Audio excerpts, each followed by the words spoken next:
আমরা আমাদের জীবনে চলার পথে এমন কিছু মানুষের সংস্পর্শে আসি বা এমন কিছু মানুষের সাথে আমাদের সাক্ষাৎ হয়ে যায়, যে সাক্ষাৎটা আমাদের জীবনে চিরস্মরণীয় হয়ে থেকে যায়।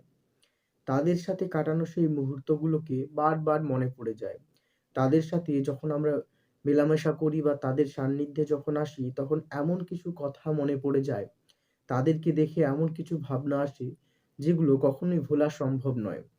যে ঘটনাগুলো তার সাথে কাটানো প্রত্যেকটা মুহূর্ত জীবনে যেন একটা নতুন অধ্যায় সৃষ্টি করে দিয়ে যায়। আর সেই অধ্যায়ের প্রতিটা গল্পই যেন রোমাঞ্চকর হয়, আবেগে ভর্তি থাকে। জীবন যেন তাকে নিয়েই ব্যস্ত থাকে। কিন্তু সেই মুহূর্তগুলো ক্ষণস্থায়ী। আমাদের জীবনের সবথেকে সুন্দর মুহূর্তগুলো খুব ক্ষণস্থায়ী হয়। এগুলো জীবনে খুব একটা দীর্ঘস্থায়ী হয় না। এই ভালো সময়গুলো বা সুন্দর, সুন্দর মুহূর্তগুলো আমাদের জীবনে খুব সংক্ষিপ্ত আকারেই আসে। আর দীর্ঘ সময় ধরে থাকে খারাপ সময়গুলো। আর খারাপ সময়ের মাঝে থাকে এই সুন্দর সময়গুলো।